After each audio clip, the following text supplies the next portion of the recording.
আসসালামু সুপ্রিয় ভিউয়ার্স, আজকে আমি একটা অষ্টম শ্রেণীর লঘিষ্ঠ আকার প্রকাশ করে একটা অঙ্ক সমাধান করছি। এখানে দেওয়া আছে x² - 6x + 5 divided by x² - 25।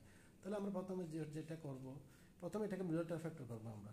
তাহলে কিভাবে করি আমরা 5x - x + 5, এটাকে যদি আমরা একটু কি করব, x² - b² আকার করব, 25 কে 5² আকার লিখব। তাহলে এখানে আমরা x কমন নিব, থাকবে x - 5, এখানে -1 কমন নিব, হবে x - 5, নিচে হবে a প্লাস s মানে b স্কয়ার সূত্র কি a প্লাস b, এটা হলো a মাইনাস b।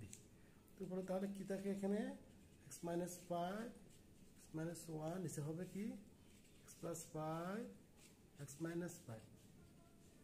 ঠিক আছে বন্ধুরা, তাহলে এখানে এটা চলে যাচ্ছে, থাকবে কি x - 1 ডিভাইডেড বাই x + 5। তাহলে এটা এমন একটা ফিগার আসছে যেটাকে আর এক ব্যতীত আর কোনো সংখ্যা দ্বারা এটাকে আসলে ভাগ করা যায় না। ঠিক আছে বন্ধুরা, ধন্যবাদ।